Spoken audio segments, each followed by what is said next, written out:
ng mga nagbabagang balita.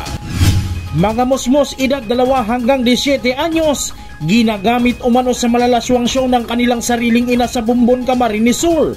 Na-rescue ng NBI, mga parokyano ng suspect, mga kano. Sunog sumiklab sa isang bahay sa Balatan, Camarines Sur. At team mula sa San Jose, dinumina ang Boykayo 2025.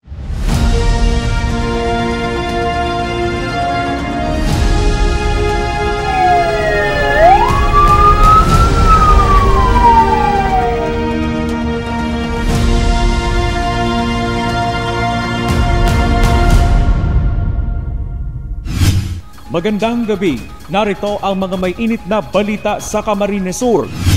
Na-rescue ng National Bureau of Investigation NBI ang 6 na minor de edad sa Bumbon, Camarines Sur na ginagamit umano sa online kalaswaan ng kanilang sariling ina. Suspect naharap sa patong-patong na reklamo.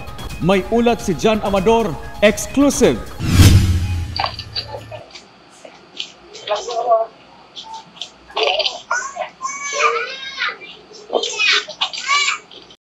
Ito ang aktual na video ng pagsagip ng mga otoridad sa 6 na minor de edad sa kamay mismo ng kanilang sariling ina, edad 31 anyos sa Bumbon, Camarines Sur. Ang sospek na naturingan pa namang ilaw ng tahanan, hinila sa madilim na sulok ng internet ang kanyang mga anak na ginagamit umano sa malalaswang content na napapanood ng kanyang mga parokyano sa Estados Unidos. Ang mga nasagip na bata edad 2 hanggang 17 taong gulang. We received a referral from the Homeland Security Investigations Manila, wherein there's an alleged Filipina facilitator who offers her minor daughters for sexual exploitation in exchange of money. Nakakabahala ang ganitong insidente kung saan gamit ang cellphone at internet, ibinibenta ng mismong magulang sa mga banyaga ang mga hubad na larawan at video ng 4 sa mga biktima. Based on the investigation we conducted, yung ating perpetrator ay mismong nanay po ng mga victims. So, ayun po. We were able to rescue 6 minor children, and among the 6 po, we have identified that 4 daughters, 4 of them, were being exploited by the subject. From HSI Portland, Maine, so sa US po ito, na ang ating subject ay nagsisend po ng mga child sexual abuse materials doon po sa mga foreigner clients nila abroad. Nasa kustudiya na ng NBI sa Naga City ang suspect at sasampahan ng patong-patong na kaso ngayong araw. Sinubukan ng CSN na kunan ng pahayag ang suspect, ngunit tikom ang bibig nito.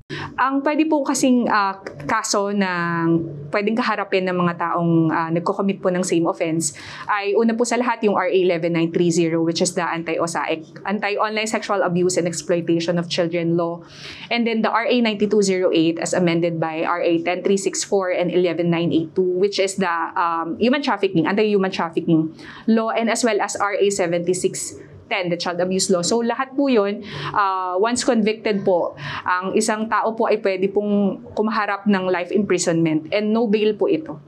Ang mga nasagip na bata ay ito-turn over naman sa DSWD. Samantala, paalala ng NBI sa may alam ng kaparehong gawain. Sabi po sa NBI, under the directive po ng aming NBI Director Judge Jaime Santiago, kami po ay talaga pong tinatrabaho po namin lahat po ng kaso, especially po yung itong online sexual exploitation of children. Kaya po ang aming padawagan po sa mga tao na kung meron po silang impormasyon na meron pong nagaganap na gantong online sexual exploitation, lalo na po sa mga bata po sa kanilang lugar, pwede po silang lumapit sa nearest NBI office or pwede rin naman po sa nearest police station.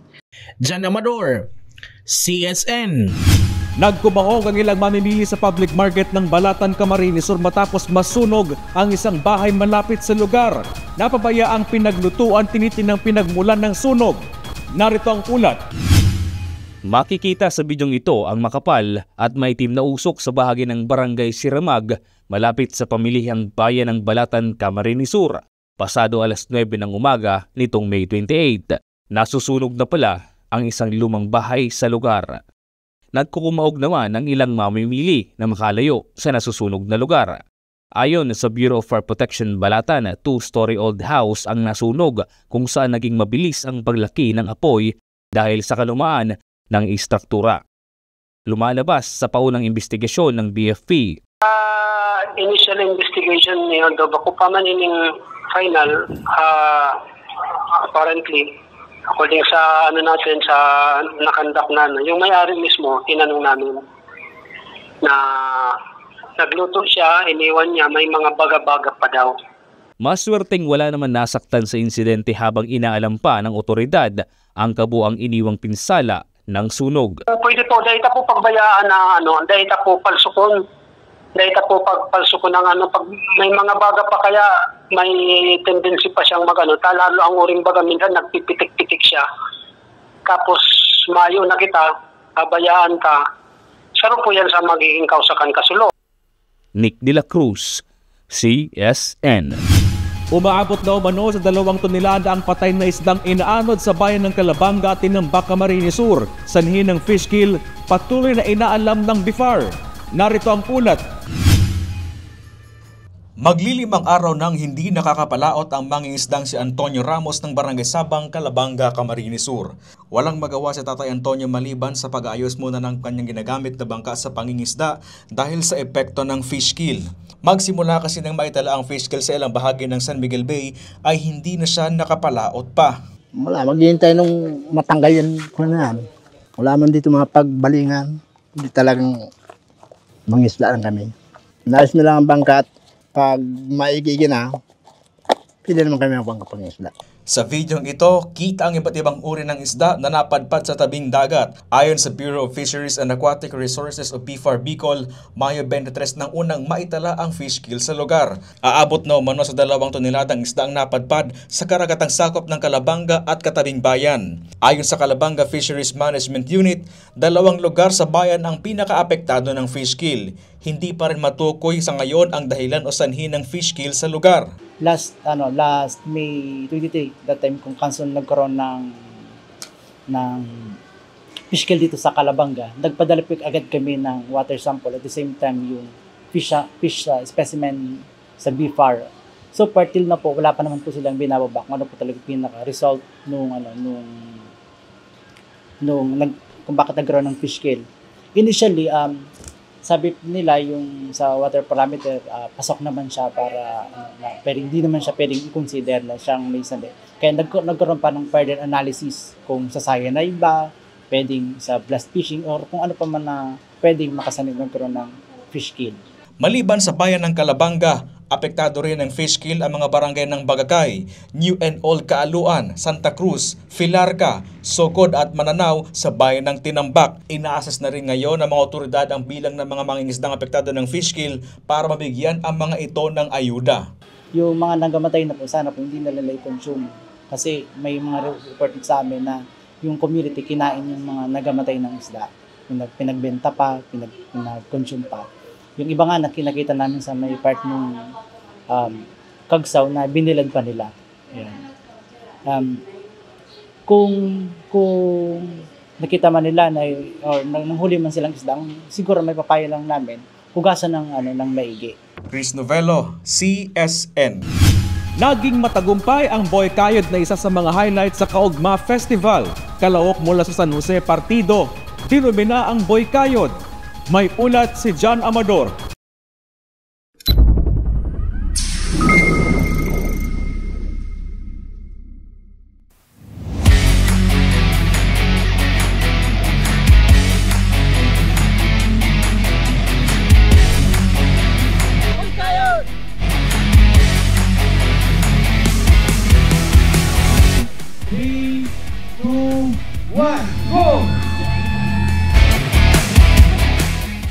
Labanan ng tibay at lakas sa pagsagwan.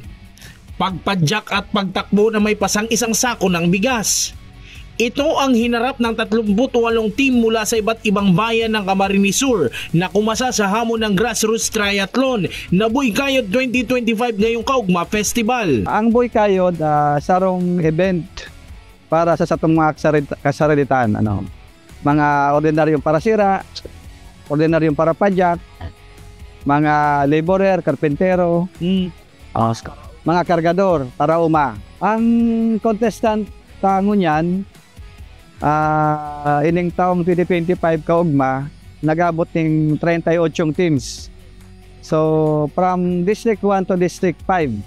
So, all district represented. Kanya-kanyang diskarte ang bawat kupunan gamit ang lakas. Sa huli, dinumina at nagkampiyon ang todo sa pagkayod representing San Jose na nag-uwi ng halagang 100,000 piso, tigi-isang padyak at sako ng bigas. Nahirapan kami dahil doon sa pagsasagwan dahil hindi naman kami talaga sanay na sagwan at saka yung pagpadyak. Sa technique po talagang pinag-aralan namin yung galaw. Lambang galaw namin dapat specific yung lalo pagpalit nung sa padyak, bawal kang bumaba. Kailangan may diskarte na yung gagawin. Yung position sa pagsagwan naman po, kailangan talagang focus kung anong yung kaya mong gawin lang. Huwag lang pakagalaw doon talaga. Talagang pinag-aralan namin, lalo na pang-apat kaming binitawan, nakakuha din kami ng konting ideya doon sa nauna. Lahat naman talaga malakas, sa diskarte lang talaga, tapos yung lakas at konting insight din pa. Dahil di naman lahat, kaya wala naman akong bisyo. Ang dating kampiyon na Team Buhi naman, pumangalawa ngayong taon. Sa tingin ko, kulang yung malakas last year. Tapos yung tingin ko, isa pa sa takbo, nagkulang kami sa training. Opo. Tapos yung mga kalaban namin, malalakas yun. Alam namin na malalakas yun talaga. Kaya siguro next year kung papasalin pa kami dito, titraining talaga kami ng gusto. Nagkabiryaman sa kadena ng pedicab, itinuloy pa rin ng Team San Fernando ang karera hanggang umabot sa finish line. Sa padyak po, naputulan po ng kadena, tapos wala pong tools para maayos, nagtulak na lang po kami. Sa susunod po, pwede po kami magdala ng tools, ganun po.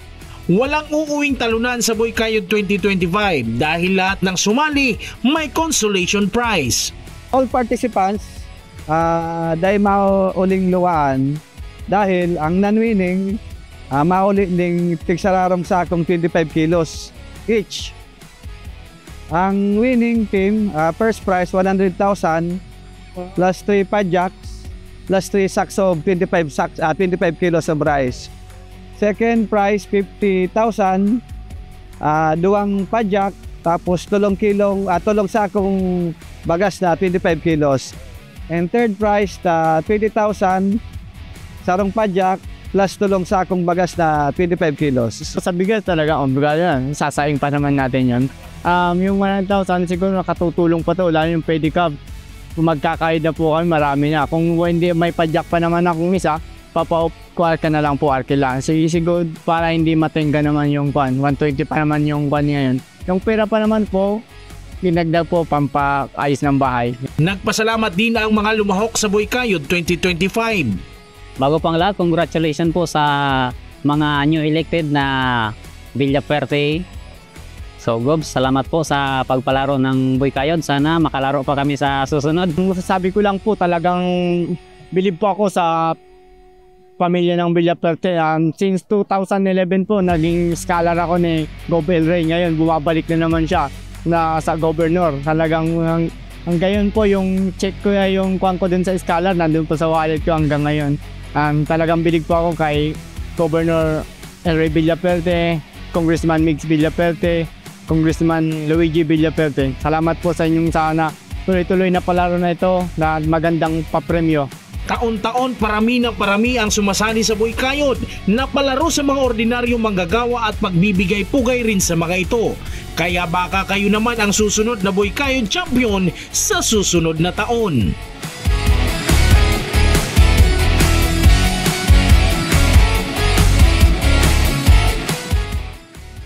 Jan Amador, CSN. Manual man ang magiging takbo ng barangay at SK election sa Disyembre ngayong taon, bukas daw ang COMELEC na pag-aralan ang pagsasagawa ng automated na halalan sa barangay. Narito ang ulat.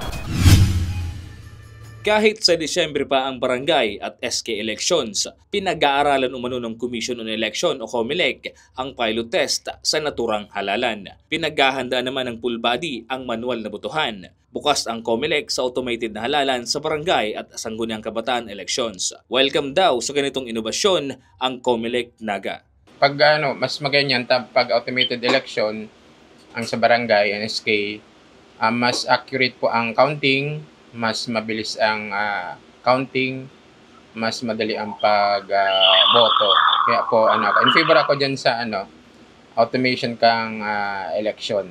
Ngunit ayon kay Atty. Julia, kinakailangan umano ng batas o resolusyon mula sa COMELEC para maipatupad ito. Kung sakaling mangyari, ay ito ang kauna-unahang beses na magiging automated ang barangay at SK elections. Samantala, ngayong tapos na ang midterm elections ay pinaghahanda na ng COMELEC ang nalalapit na halalan sa barangay at SK level. Nick De La Cruz, CSN. Dumoble at ang iba trumiple umano ang kita ng mga micro, small, medium enterprises sa Kaugma Festival ngayong taon. Kaugma concessionaires nagpapasalamat sa pinagkaloob na oportunidad ng provincial government ng Kamsur sa mga maliliit na negosyante. Narito ang ulat. Talagang #extra masaya ang Kaugma Festival taon-taon. Every year, inaabangan not just the all-out performances ng mga bigating talents. This wonderful devices.